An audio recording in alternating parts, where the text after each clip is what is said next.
Good evening दोस्तों, good evening. आज हम लोग पढ़ेंगे, अगले क्लास है जो लास्ट क्लास हमने पढ़ा था उसके आगे।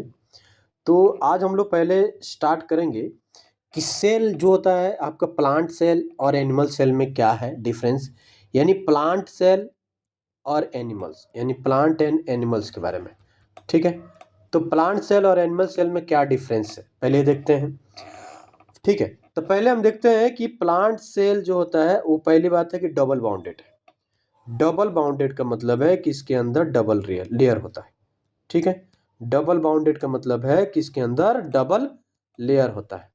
डबल लेयर मान लो कुछ ऐसा, यानी ज़्यादा इसके अंदर प्रोटेक्शन रहता है। ठीक है, अब आते हैं कि एनिमल सेल के बारे में। तो एनिमल सेल क्या होता है कि सिंगल लेयर होता है और इस सर्कुलर टाइप में होता है, सर्कल टाइप में होता है। अब प्लांट वाला ध्यान देखो कि प्लांट वाला क्या होता है कि इस टाइप का रेक्टेंगुलर टाइप का होता है। जो बाहरी जो पार्ट हमको दिख रहा है ना, बाहर वाला, उसको बोलते हैं सेल वॉल। उसको क्या बोलते हैं? Cell wall. ठीक है, सेल वॉल यानी कोशिका का दीवार। समझ गए?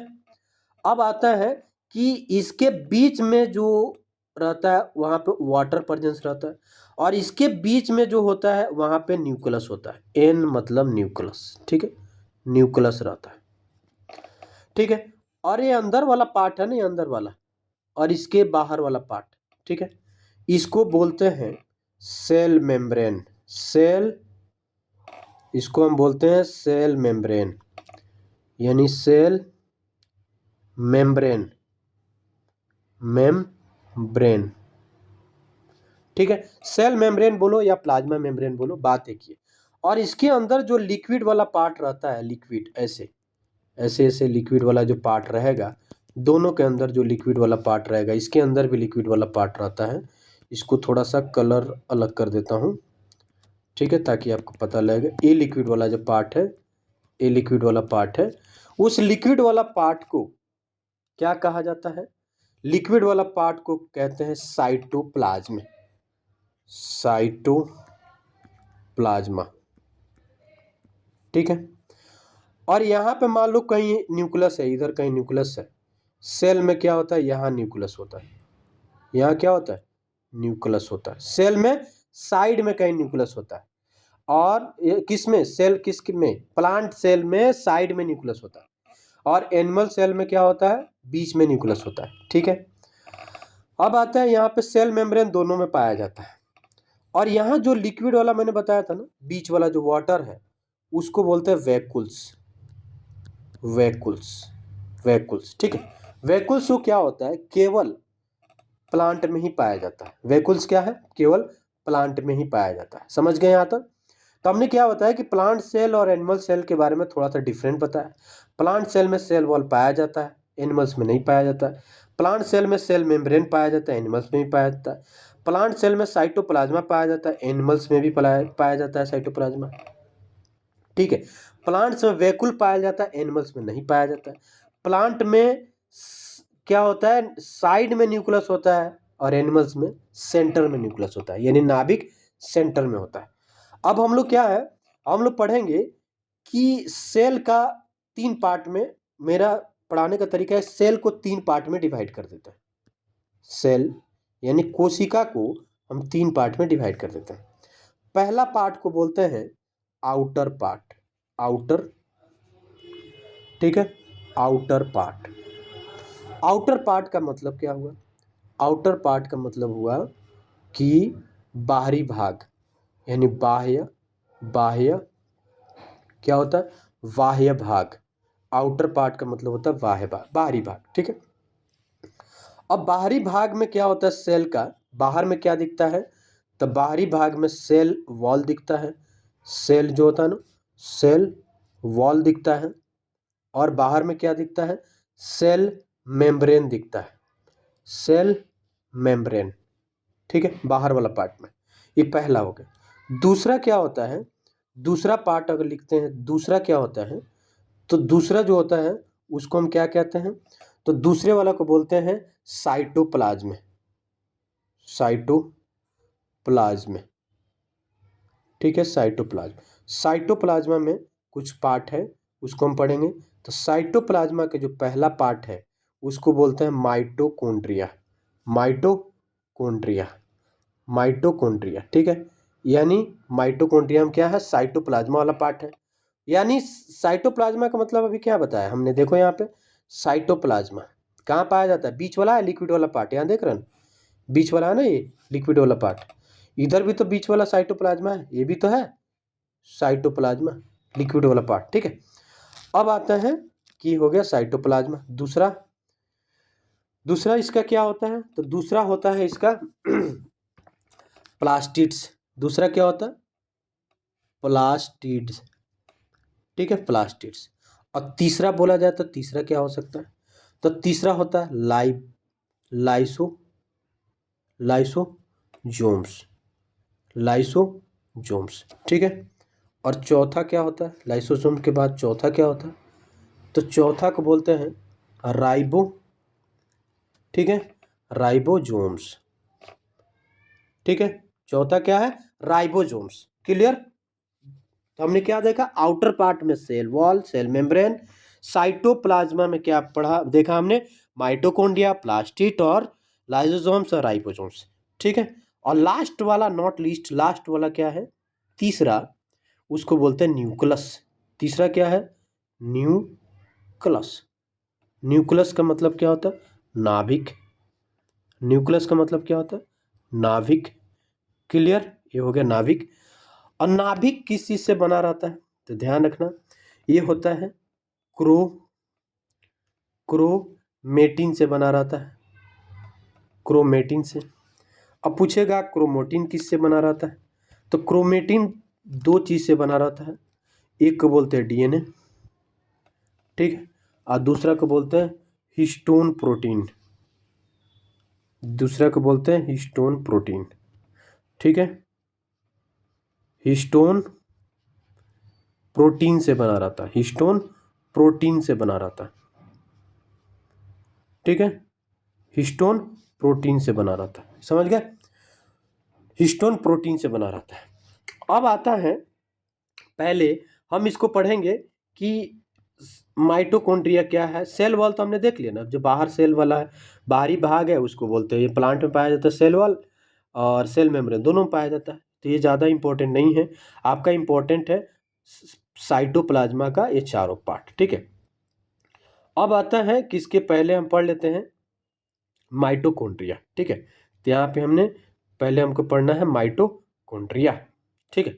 अब यहाँ स्टार्ट करते हैं माइटोकॉन्ड्रिया। तो ये mitochondria powerhouse of cell इसको कहा जाता है, माइटोकॉन्ड्रिया को, ठीक है, पावर हाउस ऑफ सेल कहा जाता है। इसका इंट्रोडक्शन ये है कि माइटोकॉन्ड्रिया क्या होता है, तो एक्चुअली माइटोकॉन्ड्रिया क्या है, तो माइटोकॉन्ड्रिया यहाँ देखो, तो माइटोकॉन्ड्रिया क्या है, mitochondria are membrane bound cell. यानी ये क्या होता है कि बंधा होता है, बाउंडेड रहता है बाहर से, ठीक है। Bound cell organelles that generate the most of chemical energy. ये क्या करता है, जैव रासायनिक प्रतिक्रिया को शक्ति देता है। यानी ये क्या करता है, सिंपल केमिकल एनर्जी जनरेट करता है, ठीक है। Chemical energy needed the power, ठीक है। केमिकल एनर्जी के लिए क्या चाहिए, पावर चाहिए, यानी शक्ति की आवश्यकता होती है। रासायनिक ऊर्जा उत्पन्न करते हैं, इन्हें कोशिका शक्ति गृह कहा जाता है। यानी जो रासायनिक ऊर्जा उत्पन्न होता है उसको क्या बोलता है, पावर हाउस कहा जाता है, यानी powerhouse of cell. Simple है, पावर हाउस ऑफ सेल बोलेगा, इलेक्ट्रिक्स ऑफ सेल बोलेगा, जो भी बोलेगा सेल का जहां से एनर्जी मिलता है उसको बोलेगा, ठीक है। तो उसको हम कहते हैं माइटोकॉन्ड्रिया। ध्यान रखना, किचन ऑफ सेल बोलेगा तब प्लास्टिड्स होगा, किचन ऑफ सेल प्लास्टिड्स होगा, वो भी आगे हम पढ़ेंगे कौन सा प्लास्टिड्स होगा, समझ गए। यहाँ तक क्लियर हो गया। तो ये समझ आ गया कि एक बाउंडेड सेल है, और ये क्या होता है, generate of the most of the chemical energy. Chemical energy क्यों जनरेट करता है, क्योंकि सेल को एनर्जी चाहिए, किस लिए चाहिए, बाई केमिकल रिएक्शन करने के लिए, ठीक है। केमिकल रिएक्शन करने के लिए एनर्जी चाहिए, इसलिए पावर चाहिए, जनरेट करता है, इसीलिए इसको बोलते हैं powerhouse of cell. I hope समझ गए होंगे। अब इसका स्ट्रक्चर क्या होता है, अब यहाँ देख तो कि स्ट्रक्चर में पहले क्या है, आउटर मेम्ब्रेन, यहाँ देख रहे हैं ना, आउटर यानी सिंपल एंड परमीबल होता है, सरल होता है, इसका कोई ज़्यादा स्ट्रक्चर डिफिकल्ट नहीं होता है। अगला इसको देखते हैं, अगला क्या है, इनर वाला देख लो, आउटर हमने पढ़ा, इनर वाला देखो। इनर वाला में क्या होता है कि सतह क्षेत्र बढ़ाने के लिए ठीक है। क्रिस्टिया नामक यानी क्रिस्टी नामक संरचना मुड़ी होती है इसके अंदर। क्रिस्टी यानी जिग जैग टाइप में हल्का रहता है, जिससे क्या होता है इसकी सरफेस एरिया बढ़ जाती है। मैट्रिक्स क्या होता है? मैट्रिक्स क्या होता है? मैट्रिक्स मैट्रिक्स होता है एक फ्लूइड फील्ड स्पेस कंटेन, ये फ्लूइड वाला एक स्पेस है जिसके अंदर क्या रहता है? एंजाइम, राइबोसोम्स और माइटोकॉन्ड्रिया और डीएनए। यानी एक एंजाइम, राइबोसोम्स और माइटोकॉन्ड्रिया डीएनए युक्त तरल पदार्थ से भरा होता है मैट्रिक्स। कहाँ पाया जाता है? तो माइटोकॉन्ड्रिया। समझ आया? ठीक है, ठीक है। अब इसका की फंक्शन क्या है, यानी मेन फंक्शन? पहली बात, एनर्जी प्रोवाइड कराता है एटीपी के फॉर्म में, ठीक है, एटीपी के फॉर्म में एनर्जी प्रोवाइड कराता है, समझ गए? दूसरा क्या होता है? कैल्शियम स्टोरेज होता है, यानी रेगुलेट करता है कंसंट्रेशन ऑफ कैल्शियम को, आयन को रेगुलेट करता है, स्टोर करता है, ठीक है। तीसरा क्या होता है? तीसरा होता है एपोप्टोसिस। एपोप्टोसिस, एपोप्टोसिस क्या होता है? ये क्या play a role in program में सेल डेथ। जो भी कोई सेल डेथ करता है उसमें भी इसका रोल रहता है, जो भी कोई सेल डेथ करेगा उसमें भी इसका रोल रहता है, ठीक है। ध्यान रखना, स्प्लीम जो होता है ना, स्प्लीम, स्प्लीम, स्प्लीम जो होता है, स्प्लीम सेल का कब्रगाह कहा जाता है। जहां सेल डेथ होता है वहीं पे स्प्लीम के पास, समझ गए? लेकिन ये भी सपोर्ट करता है माइटोकॉन्ड्रिया भी सेल को डेथ कराने में। यहां तक समझ आ रहा है कि नहीं आ रहा? माइटोकॉन्ड्रिया क्या करता है? सेल को डेथ कराने में हेल्प करता है, सेल को डेथ कराने में हेल्प करता है, ठीक है। और ये क्या है आगे देखो? हीट प्रोड्यूस करता है, यानी गर्मी उत्पन्न करता है, ठीक है। थर्मोजेनेसिस, यानी थर्मो जहां वर्ड आ गया गर्मी से रिलेटेड है, थर्मो जहां वर्ड आ गया गर्मी से रिलेटेड है। यहां तक समझ आ गया? और मैं थोड़ा डिटेल बता देता हूं, और डिटेल जाके माइटोकॉन्ड्रिया के बारे में, ठीक है। तो माइटोकॉन्ड्रिया, माइटोकॉन्ड्रिया, ठीक है, माइटोकॉन्ड्रिया। अब आता है कि माइटोकॉन्ड्रिया क्या होता है? प्रेजेंस रहता है दोनों में, यानी बोथ में, प्लांट में भी रहता है एंड एनिमल में भी रहता है, दोनों में प्रेजेंस रहता है, समझ आ गया? प्लांट और एनिमल दोनों में प्रेजेंस रहता है। यहाँ तक क्लियर हो गया? इसको हम क्या बोलते हैं? पावर हाउस कहते हैं, बोलते हैं ना पावर हाउस, पावर हाउस कहते हैं, ये हमने पढ़ लिया, ठीक है। ये क्या होता है कि ऑकर्स इन एरोबिक, यानी एरोबिक रेस्पिरेशन करता है, ठीक है, एरोबिक, एरोबिक रेस्पिरेशन करता है। एरोबिक रेस्पिरेशन का मतलब होता है ऑक्सीजन की प्रेजेंस होती है इसके अंदर, ऑक्सीजन की प्रेजेंस होती है, ठीक है, एरोबिक होता है। अब आता है कि एरोबिक जैसे इस, अब पहले ही बताया था कि माइटोकॉन्ड्रिया में क्या क्या रहता है, ठीक है। तो माइटोकॉन्ड्रिया में अगर देखा जाए, पहली बात है इसका डिस्कवर, तो इसका डिस्कवर अगर देखा जाए तो 1898 में, ठीक है, बेंडे नामक एक पर्सन ने इसके बारे में बताया था, बेंडे, ठीक है, बेंडे नामक एक पर्सन ने बताया था, ठीक है। यानी सबसे पहले स्पॉट किया था बेंडे नामक एक पर्सन ने, स्पॉट किसने किया था? बेंडे नामक एक पर्सन ने क्या किया था? स्पॉट, इसके बारे में बताया। अब आता पहली बार देखा किसने, और जिस पहली बार देखा किसने और जिसने पावर हाउस कहा, ठीक है, पहली बार देखा किसने और जिसने पावर हाउस कहा। तो हम बोल सकते हैं पहली बार जो देखा वो 1857 में, सॉरी 1857 में, जब आज़ादी हो रहा था ना यहाँ पे, 1857 में, ठीक है, 1857 में, 1857 या 87, एक बार देख लेना, क्लियर कर लेना, आई थिंक, ठीक है। एल्टमैन नाम के पर्सन थे, एल्टमैन, एल्टमैन नाम का, ठीक है। एक बार 87 या 57 को कंफर्म कर लेना आप लोग, ठीक है। अब एल्टमैन पर्सन ने पहली बार इसको पावर हाउस कहा था, पावर हाउस ऑफ सेल कहा था, पावर हाउस ऑफ सेल कहा था पहली बार, ठीक है। और इसका क्या होता है कि मैं यहां बताता हूं कि पावर हाउस कहा था, इसका क्या होता है? डीएनए खुद का होता है, डीएनए खुद का होता है, खुद, खुद का डीएनए, खुद का, डीएनए खुद का होता है माइटोकॉन्ड्रिया का। ठीक है, समझ आ गया यहाँ तक। अब मैं इसका थोड़ा सा स्ट्रक्चर बना देता हूँ। जैसे आप ऐसे ले लो कि मान लो कि एक सेल है, ऐसा एक सेल है, और इसके अंदर आप ऐसे ले लो कि थोड़ा जिग जैग टाइप में, ऐसे मैं बनाने की कोशिश कर रहा हूँ, जिग जैग टाइप में ऐसा है। ठीक है, इसमें क्या होता है, लिपिड्स पाया जाता है, लिपिड। ठीक है, लिपिड होता है और जिग जैग टाइप में है, ये तो समझ गए आप।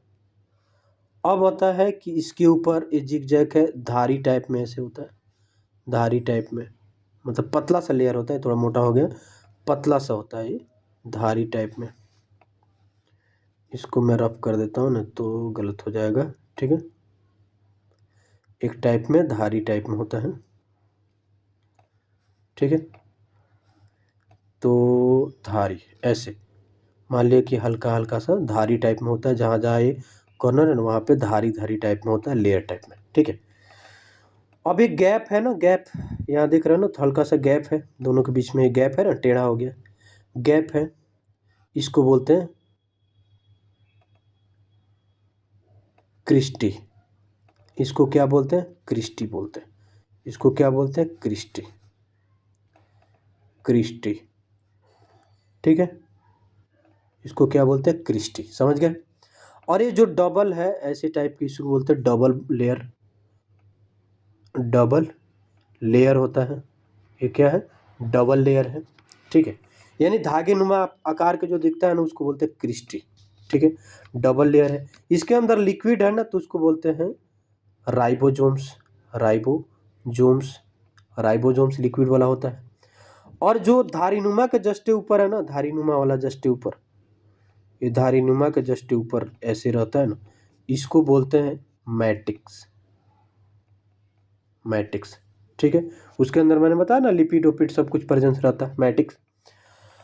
अब आता है कि जो धागे नुमा है, जो धारी नुमा टाइप में है, देख रहे हो, क्रिस्टी, क्रिस्टी जो होता है उसके अंदर, ठीक है, उसके अंदर पाया जाता है क्या पाया जाता है भाई, तो इसके अंदर पाया जाता है F1 oxy, oxysomes, F1 oxysomes पार्टाइड, इसको बोलते हैं पार्टाइड्स, पर्टाइड, पर्टाइड, ये 68 बीपीसी में पूछा था। ठीक है, पर्टाइड है, सिंपल है, ऑक्सीजोम्स होता है। अब आता है ऑक्सीजोम्स जो है, तो सिंपल बात है, ऑक्सीजन प्रेजेंस होगा तो इसीलिए एरोबिक होता है, एरोबिक होता है। ठीक है, एरोबिक होता है, सिंपल है कि प्रेजेंस उसके अंदर ऑक्सीजन है तो एरोबिक होता है। ऊर्जा निर्माण के लिए जिम्मेदार होता है, यही यही एटीपी फॉर्म के लिए जिम्मेदार होता है, समझ गए। यानी एरोबिक रेस्पिरेशन ऊर्जा निर्माण के लिए जिम्मेदार होता है, समझ आ गया ना, समझ आ गया। ठीक है, अब आता है, जब ये समझ आ गया तो उसके बाद हम देखते हैं, तो इसके बाद क्या कहता है, इसके बाद बताता है कि जैसे और थोड़ा और बताया तो हम सिंपल हमने पढ़ा है पहले कि डीएनए, डीएनए से क्या बनता है, एमआरएनए बनता है, एमआरएनए, मैसेंजर आरएनए जिसको कहते हैं, एमआरएनए। ठीक है, डीएनए से क्या बना, एमआरएनए, और एमआरएनए से क्या बनेगा, प्रोटीन बनेगा, प्रोटीन बनेगा। ठीक है, एमआरएनए से क्या बनेगा, प्रोटीन बनेगा। ठीक है, अब प्रोटीन का भंडारक कौन है, राइबोसोम्स, ये पता है आपको, प्रोटीन का भंडारक कौन है, राइबोसोम्स। ठीक है, अब आता है कि डीएनए से एमआरएनए तक जाता है, उसको बोलते हैं ट्रांसक्रिप्शन, उसको क्या बोलते हैं, ट्रांसक्रिप्शन, ट्रांसक्रिप्शन, उसको क्या बोलते हैं, ट्रांसक्रिप्शन, यानी अनुलेखन, हिंदी अगर देखा जाए तो इसको बोलते हैं अनुलेखन, अनुलेखन, इसको बोलते हैं अनुलेखन, यानी डीएनए से आरएनए साइड में गया, अनुलेखन। ठीक है, अब आता है आरएनए से प्रोटीन जो बनता है उसको बोलते हैं ट्रांसलेशन, ट्रांसलेशन, उसको क्या बोलते हैं? ट्रांसलेशन, यानी अनुवादन। इसको क्या बोलते हैं? अनुवादन। अनुवादन, समझ गए यहाँ तक? अनुवादन। अब होता है क्या, जब रिवर्स होने लगे, ऐसे होने लगे, तो उसको बोलते हैं ट्रांसक्रिप्शन, यानी reverse transfer, reverse reverse reverse transcription. ठीक है, ट्रांसक्रिप्शन, रिवर्स ट्रांसक्रिप्शन। समझ गए? यहां तक समझ आ गया आप लोग को? ठीक है, रिवर्स ट्रांसक्रिप्शन। ठीक है, रिवर्स ट्रांसक्रिप्शन, जो आपका कोरोना वायरस जो चल रहा था, ठीक है, तो कोरोना वायरस कंडीशन में ही था ना कि mRNA वाला जो दिया जाता था, ठीक है, इंजेक्शन इस टाइप के, ताकि वो DNA फिर प्रोसेस करेगा। ठीक है, इस टाइप के, वो आगे हम लोग पढ़ेंगे डिटेल में, जब हम लोग आपको पढ़ेंगे आपका कोविड वाला। ठीक है, अब आता है कि टोटल जो कंडीशन है जो हमने पढ़ा, टोटल, ये टोटल हमने DNA RNA जो पढ़ा ना, ये टोटल सर्कल को क्या कहते हैं? टोटल सर्कल को क्या कहते हैं? तो इस टोटल सर्कल का नाम है, क्या नाम है? तो उसको बोलते हैं सेंट्रल, सेंट्रल, ठीक है, डोमा, डोइमा, सेंट्रल डोइमा। ठीक है, सेंट्रल डोइमा प्रोसेस पूछेगा, सेंट्रल डोइमा प्रोसेस क्या है? तो DNA से mRNA, mRNA से प्रोटीन बनना, ये सेंट्रल डोइमा प्रोसेस है। ठीक है, अब ये जो प्रोसेस, अगर मान लो क्वेश्चन कह दिया, ऐसा कोई क्वेश्चन पूछ दिया कि if if 37 genes, it's 37 genes, gene होता है ना, गेट इन्फेक्टेड, यानी get infected, infected, get infected, infected, infected, infected हो जाए, अगर 37 जीन संक्रमित हो जाए तो क्या प्रभाव पड़ेगा? आपके बॉडी के अंदर, ह्यूमन बॉडी के अंदर कितने जीन्स होते हैं? तो 46 होते हैं ना, 46 होते हैं ना, 22 plus XY plus 22 plus XY होता है ना, दोनों मिलकर 46। 46 में कहता है अगर 37 संक्रमित हो जाए तो क्या प्रभाव पड़ेगा? ठीक है, तो प्रभाव क्या पड़ेगा? तो पहली बात कि आई, आंख, ब्रेन, दिमाग, आंख, दिमाग, हार्ट, दिल, ठीक है, लीवर, लीवर, बोन्स, बोन्स, ठीक है, इस सब में क्या हो जाएगा? इससे रोग हो जाएगा, इस सब में इस संबंधित रोग हो जाएगा, यानी आंख से संबंधित, ब्रेन से संबंधित, हार्ट, लीवर, बोन से संबंधित बीमारियां हो जाएगी। ठीक है, बोन से संबंधित बीमारियां हो जाएगा। ठीक है, जैसे आप देखते हो कि जैसे एक होता है कि लेग सिंड्रोम। क्या होता है लेग सिंड्रोम? तो लेग सिंड्रोम का मतलब होता है कि जैसे मम्मी और पापा, ठीक है, माइटोकॉन्ड्रिया होता है, फादर में क्या होता है? स्पर्म होता है, मदर में ओवम्स होता है। ठीक है, तो वो जब में फादर वाला में जब अफेक्टेड हो जाता है, सॉरी, मदर में जब अफेक्टेड हो जाता है तो उसको बोलते हैं लेग सिंड्रोम। ठीक है, लेग सिंड्रोम। ठीक है, यहाँ तक समझ आ गया? अब आते हैं इसके बाद, इसके बाद हम क्या आते हैं? इसके बाद हम आते हैं अगला पॉइंट। अब आते हैं कि ये होता है साइटोप्लाज्मा। ये क्या है? साइटोप्लाज्मा। मैंने डिटेल बता दिया है आपको, मैंने डिटेल आपको करा दिया है, किसके? तो हमने डिटेल करा दिया है किसके लिए? तो हमने करा दिया है आपका माइटोकॉन्ड्रिया के लिए। समझ गए? साइटोप्लाज्मा, पहली बात है कि साइटोप्लाज्मा क्या है? साइटोप्लाज्मा, तो पहले साइटोप्लाज्मा पढ़ लेते हैं छोटा सा, क्या है। तो साइटोप्लाज्मा, यहाँ देख रहे हो कि साइटोप्लाज्मा है, इनर वाला पार्ट है, साइटोप्लाज्मा के अंदर आता है माइटोकॉन्ड्रिया सब। साइटोप्लाज्मा क्या है? तो cytoplasm is a thick jelly like structure, एक टाइप के सब्सटेंस होता है, fill the space between cell membrane और न्यूक्लियस के बीच में रहता है वो। कॉन्सिस्ट ऑफ द साइटोसोल्स, यानी फ्लूइड ऑर्गेनल्स, वेरियस इंक्लूड इसमें शामिल रहता है। ठीक है, इसके अंदर क्या शामिल रहता है? ये सब शामिल रहता है। अब आता है इसका स्ट्रक्चर क्या होता है, यानी कंपोजिशन इसके अंदर क्या होता है। पानी रहता है 80%, साइटोसोल्स रहता है, साइटोसोल्स में क्या होता है आपका लिक्विड पोर्शन होते हैं, प्रोटीन सॉल्ट ये शुगर ये सब कुछ रहता है, ठीक है, साइटोसोल्स के अंदर।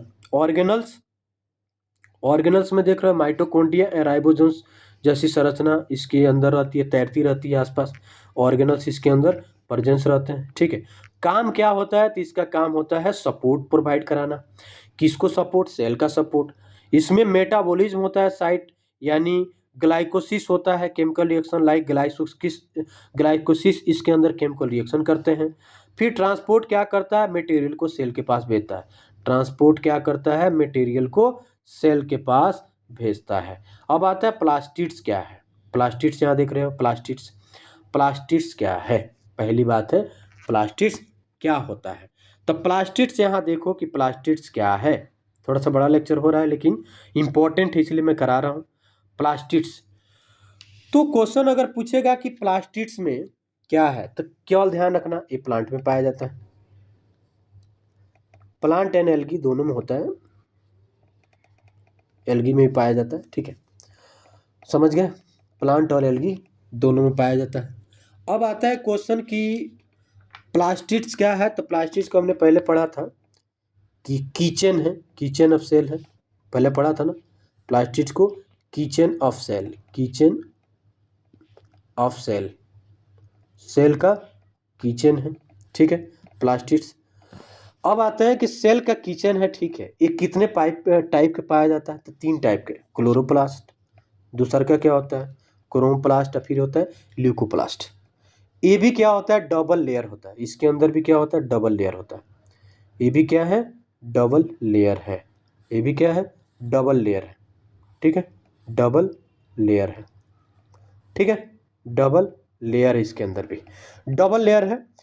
ये क्या होता है कि ओवम में से, ओवम में क्या होता है, वुमेन्स का ओवम में माइटोकॉन्ड्रिया लेकर इसे दूसरे में डाल, जैसे मान लो कि किसी, मैंने अभी बताया था थोड़ा देर पहले, अगर मान लो कि प्रॉब्लम हो जाता है किसमें आपका 37 जो जीन्स प्रॉब्लम हो जाते हैं, तो बच्चे बच्चे में प्रॉब्लम होता है पैदे वैदे करने में, तो उसमें क्या होता है कि ओवम्स क्या किया जाता है कि मदर का ओवम्स को, ओवम लेकर के माइटोकॉन्ड्रिया लेकर के दूसरे में डाल दिया जाता है, फिर वर्क करने लगता है, ठीक है, ठीक है।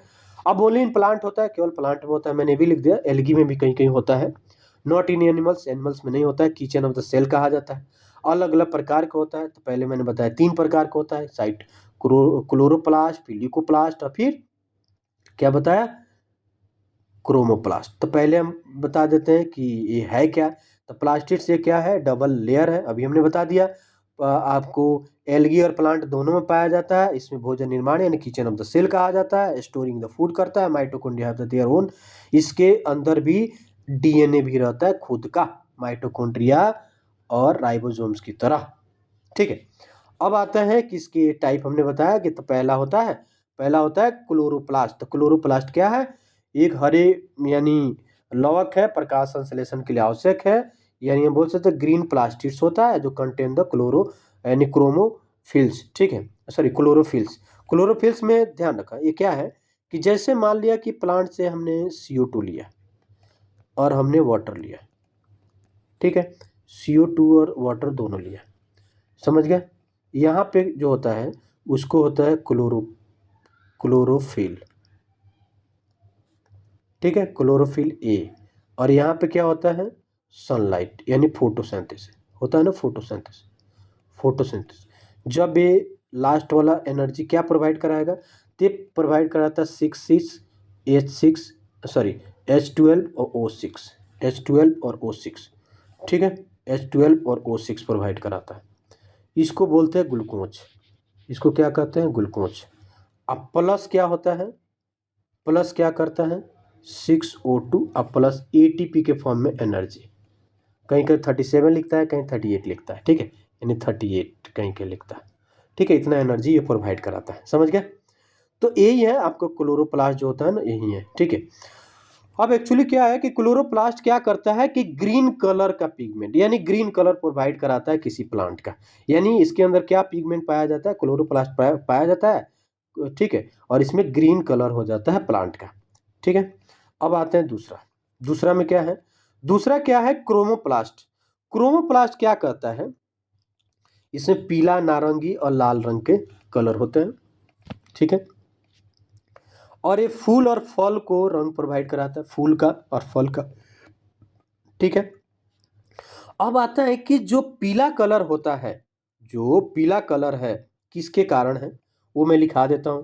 उसको बोलते हैं जेंथोफिल। उसको क्या बोलते हैं, जेंथोफिल। जेंथोफिल जो पीला कलर प्रोवाइड कराता है। लेकिन ऑरेंज और रेड कलर जो प्रोवाइड कराता है उसमें क्या होता है, ऑरेंज और रेड वाला यहाँ करा देता हूँ। ऑरेंज और रेड वाला होता है, उसको बोलते हैं कैरोटीन। उसको क्या बोलते हैं, कैरोटीन।